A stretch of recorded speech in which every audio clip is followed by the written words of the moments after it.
Hello, welcome back to the latest You Are My Boro, where I'm delighted to be joined by BBC T's commentator Mark Drury. Playoff fever, Mark. I mean, if we'd have done this video 10 days ago, I'd well imagine that the tone would be very different to how it might be today. Yeah, I think playoff fever's pushing it, but the fact of even being mentioned tells you something, doesn't it, about the revival over the last three games, which frankly looked unlikely the way things were going. But yeah, here we are. Before we get into it, then the turnaround, three wins on the bounce, Blackburn at home this weekend, and what might well follow if Boro get another win this weekend. Just a reminder, as ever, just to tap subscribe if you don't already on YouTube, and rate and review if you don't mind. If you listen on your podcast channels. Yeah, then the turnaround, as you say there, the fact that it's even a conversation now looked not unlikely. Any top six hopes look to have disappeared after that defeat at Stoke. Not just because of the results, but the manner of them, the manner of the performances. Yeah, it was gone, wasn't it? It was dead. It was completely dead. And I think anybody who said otherwise was regarded as deluded, frankly. And we were looking at the bottom of the table and talking about the gap to the bottom three, which obviously after Stoke was getting alarmingly small.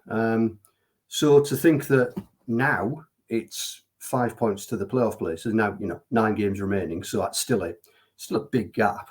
But it's the championship, isn't it? How things can change around if you can just string a run of wins together, which everybody obviously is trying to do, then it makes a massive difference. I think it does in any division, but the championship seems more schizophrenic than any other, doesn't it? I think that's the thing, because even though Boro they were 12 points off after the Stoke game, it like you say, it looked to have gone. There's always this, if you can string 4 or 5 wins together. I think the thing is, Boro did not look a team that were capable of stringing 2 wins together, never mind 3, 4 or 5 that would be required. But I was speaking to your colleague Paul Addison on BBC Tees this week, and I said then that when football managers talk about not getting too high and not getting too low, you think they're just trotting out the classic football manager line. And yet the last couple of weeks is probably evidence of why to stay sane in this business, that needs to be the case. Yeah, I mean, there is a certain amount of truth to it, but I think anybody who thinks Michael Carrick wasn't low after that Stoke result and performance, I think is kidding themselves, because that was a big problem at that stage. All the momentum was going in the wrong direction, and he looked like a man who didn't know what to do, didn't he? When you looked at the way at the teams that were being picked, at the performances he was getting out of them, it looked like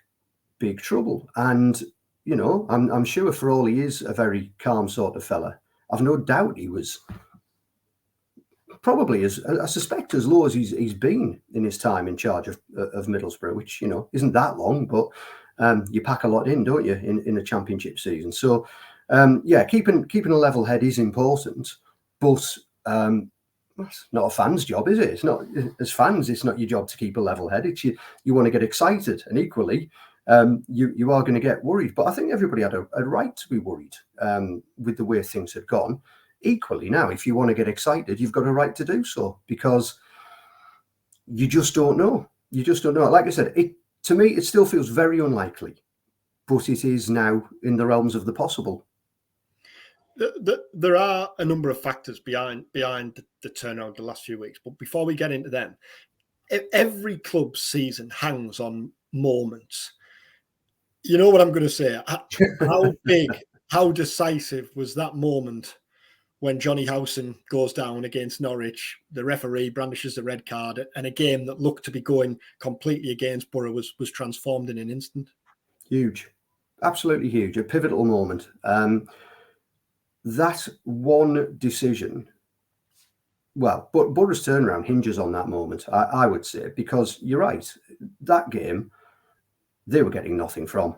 The way it was going, Norwich were in absolute, complete and total control. And let's be honest, Jonny Howson's acting skills tipped the scales in their favour.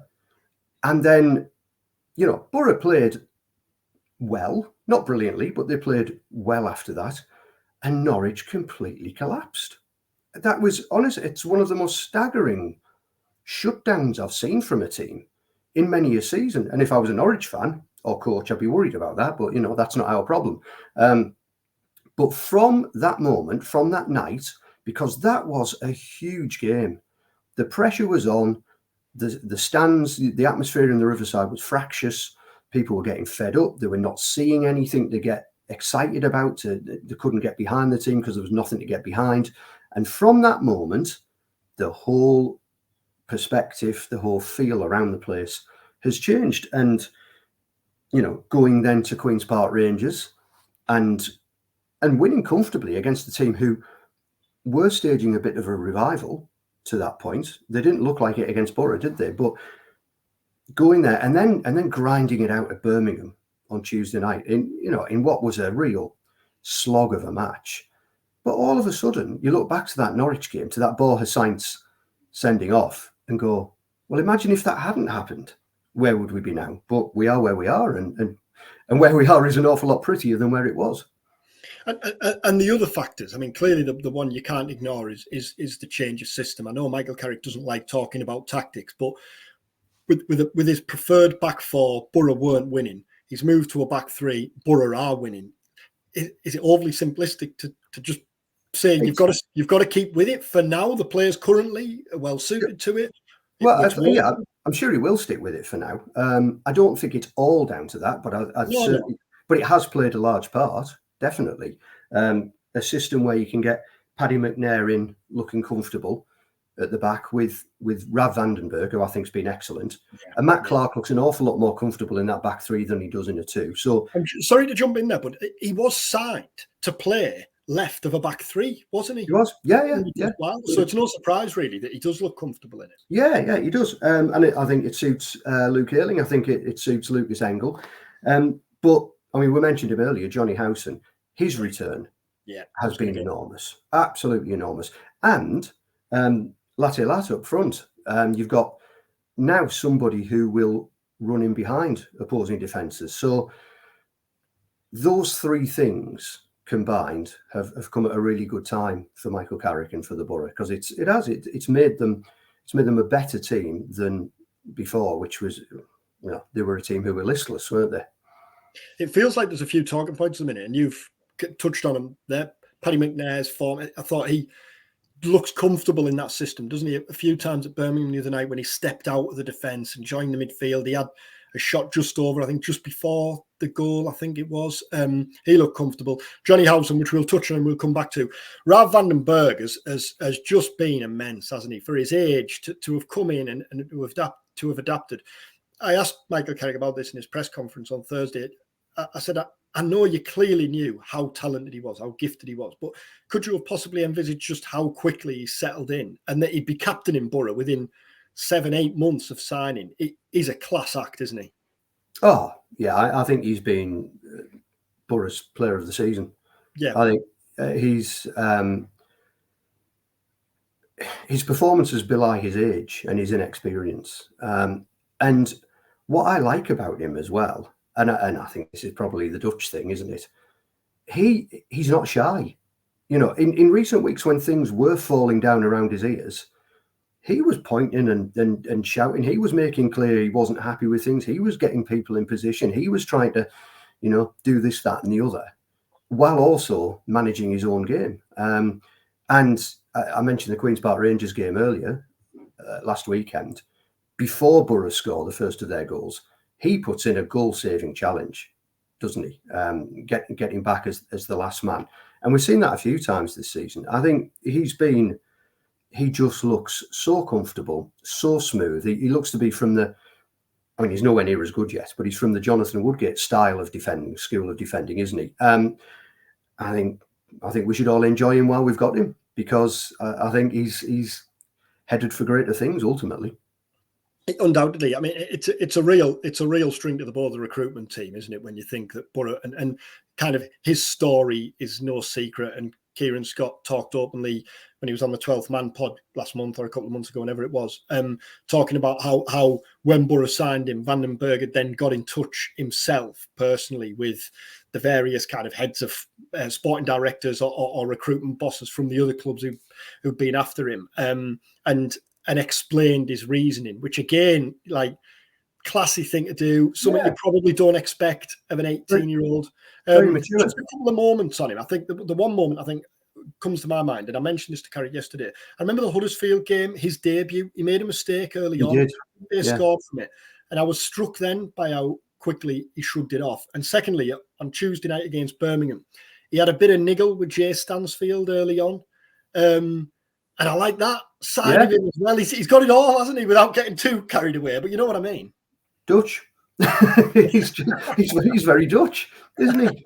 They're not shy. If they think it, they say it. They leave you in no doubt as to how they feel. I like the fact he didn't back down. I mean, you know, it wasn't like he was walking into Lennox Lewis, was it? Because Jay Stansfield, Rav had the height and weight advantage, but still, he wasn't going to be pushed around.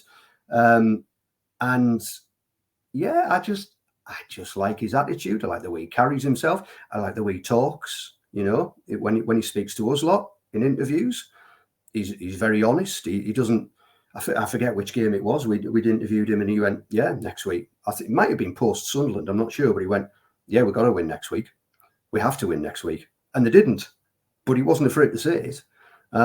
So yeah, I think he seems to have a very old head on his teenage shoulders. And yes, I like what I see, and I think I can see exactly why Kieran Scott liked him, and I can see why Michael Carrick picks him. And when you talk about attitude of players, we'll get back to him, Jonny Howson. I think last time we filmed together on here, I think it turned into a bit of a Jonny Howson loving, and we had 15 minutes. Another contract. It's inevitable, isn't it? Surely, certainly. I think something will have to go very wrong for him not to get one, don't you? Because the age is irrelevant. I mean, it's not irrelevant when you're factoring in how long a deal to give him, but I don't look at a man there and think, well, his legs are gone, because they're not. He still gets about the pitch as well as he ever did. He reads the game better than anyone else in that position. And the facts speak for themselves.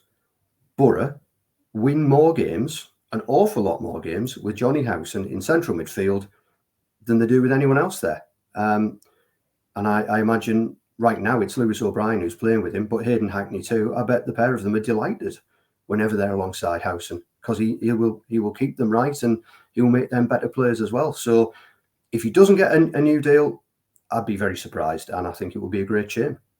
We've talked about this plenty, but Hackney, his rapid development on and off the pitch, I think owes a lot to having Howson A, alongside him on the pitch, and B, to learn from off the pitch. But regardless of whether Boro do offer Howson another contract, and you would think it's almost certain to happen, and again, we've had this conversation for probably the last 2 or 3 years, is signing a longer term replacement for Howson still a priority? Because I don't think Dan Barlaser looks it. No. And Lewis O'Brien, I think, is impressed in this spell of games, but he's a different type of player, isn't he? That's another conversation to be had, whether you look to make that permanent. I think there's definitely a case to be made there. But signing a longer term replacement for Howson is still got to be on the to-do list, hasn't it? It has. Yeah, it has. I mean, I remember when Dan Barlaser arrived, we all thought, or I thought, I think a lot of people thought, oh, well, he's the Jonny Howson replacement. But as it turns out, he isn't, because he's a different style of player, and he's found it hard. And I don't think that's all his fault, but he has found it hard. But yeah, they've got how many years now? And you talk to a lot of similar people to I do in the game who have been saying for a long time, Boro have got to move on from Jonny Howson. They've got to move on from Jonny Howson. Well, why? Until there's something better, why? But yes, you do have to plan for the future. I've no doubt they are planning for the future. And it might not be a signing. It might be somebody from within the system. It might be somebody from within the club. But yeah, I mean, succession planning, that's Kieran Scott's job, isn't it? When it comes to managers, when it comes to players. I've no doubt they are looking at that. But while he still keeps motoring on as he is, he's going to be very hard to dislodge from the side.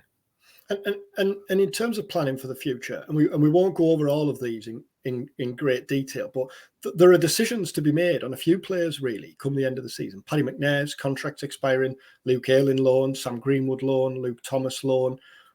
How do you think those situations will play out in the summer? It's very hard to tell, isn't it? Because as always, it depends on where Boro finish. Now, in the dream scenario, they put together this amazing run, they get into the playoffs, they win them, and they're in the Premier League, and then those decisions potentially are very different, aren't they? But on the balance of probabilities is that we're going to be looking at another championship season next season. Now, right now, that's, I think, where the sensible money would lie. I think Luke Ayling, I know he's got a lot of stick, but I don't think it's all warranted. He's had such a long time before he came to the club without playing games.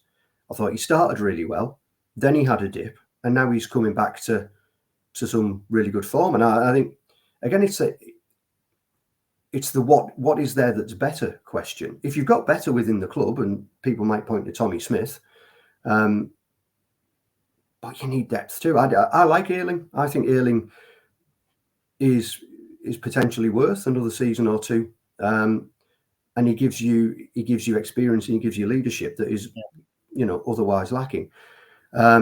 Sam Greenwood, Greenwood's a difficult one for me. It's disappointed since Christmas. Yeah, what he does well, he does very, very well. But there have been also a lot of games where it feels to me like the game's passed him by. And that's despite the fact that I think he is one of the few in the squad with a bit of edge and a bit of niggle about him, which I think Boro could do with more of in this division. You talked about Rav Vandenberg and Jay Stansfield having a little bit of, pushing and niggle, the jabber. Yeah. Sam Greenwood is number one in the squad for that. He's always, if there's nothing happening, he's chasing around. He'll leave a little late challenge in. He'll be the one gobbing away in the rear off the ball, and which is not necessarily a bad thing. But is all of that enough to get him a new deal? I don't know. I think the numbers, that's one where I think the numbers will be very important, won't they? What Leeds want for him, what his wage demands are, what his bottom line is, and what Boro's bottom line is. So with that one, I really don't know. But I think they need to see more from him, and I think he'll need to provide more for his future, wherever it is, in the remainder of the season. And Paddy McNair, I think all the power's in Paddy McNair's hands. He's back in the team. He's playing well. He's a free agent at the end of the season. As he said to me at St Andrews, I'm pretty relaxed. He's late 20s. I think he's in a very good position right now. Just on Greenwood, you just to go back in it there, obviously Boro have the option there, but Kieran Scott's been open about the fact that it is complicated by the fact that if Leeds win promotion, he'd be in line for a wage increase. And Leeds winning promotion looks likely. At the time when Kieran was talking about this at the start of the season. Well, that was when he was in the studio with me, wasn't it? After the Leicester game, when Greenwood was just got that free kick. Of course. And everybody was like, just get him signed. And Leeds had a bit of an indifferent start, hadn't they? They certainly didn't look to be in the position they'd be in now.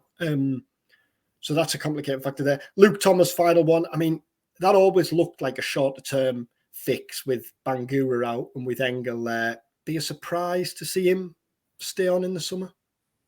Right now, it would be. Right, that's, just being completely honest. I don't think we're seeing anything from Luke Thomas right now that demands you sign him. But at the same time, he could say, well, I've only been here a few weeks and, it's a bit early to be judging me. So that one, if they do sign him, that's obviously because they have seen enough elsewhere, I would say, not necessarily at Middlesbrough. We'll have to wait and see. But right now, I don't think there'd be many Boro fans clamouring for Luke Thomas to be signed. But, people can turn perceptions around, can't they? And Lucas Engel being the prime example of that after the start he'd had.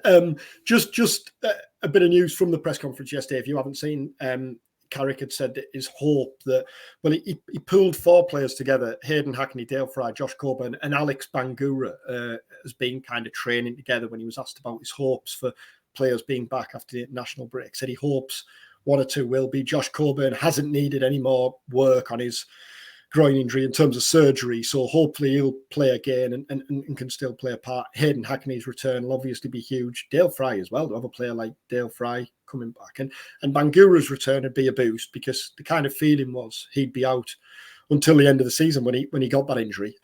Blackburn tomorrow. I'm going to set you up for it here. They haven't won under John Eustace. They've won once since mid-December. They're only 3 points above the relegation zone. Do I need to say anything? 1 win in 16 in the Championship. I counted it up.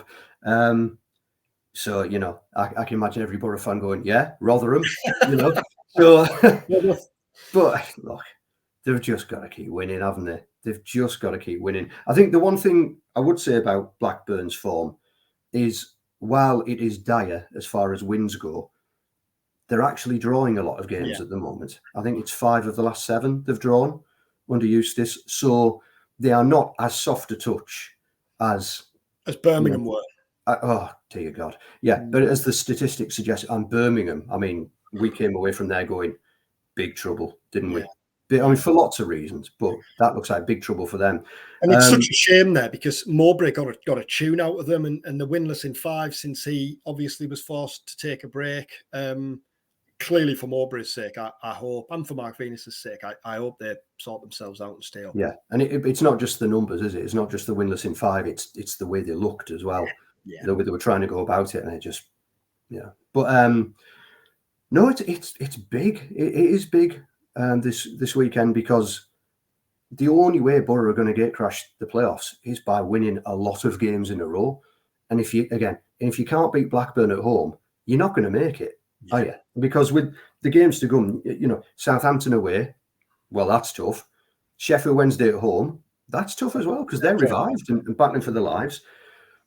You know, and you go on from there. So, yeah, they've got to win, for my money. They have to win. But it won't be, well, probably it won't be as straightforward as people might expect it to be. I know, just finally, I know this is a meaningless exercise, but 9 games left. 7 wins, 6 wins and a couple of draws. What realistically would you be looking at? Well, I haven't worked it out in detail, but my gut feeling is 7. You know, I just think they have to win. Would you take it to 74 points? If you got to 74 points, you'd be desperately unlucky not to. Yeah. So I think you've just got to win and win and win and win. And that's, you know, the whole Boro dug themselves is a very big one. So to get out, you know, as far as the playoffs are concerned, so as to get out of it, you need to put in a blinding run. That's what's required. Unless there's a complete collapse from the teams in front of them, but there's too many of them you need to collapse at once, I think, you know. And I know some of them play each other and all the rest of it, but yeah, I think you've just got to win an almighty number of games between now and the end of the season.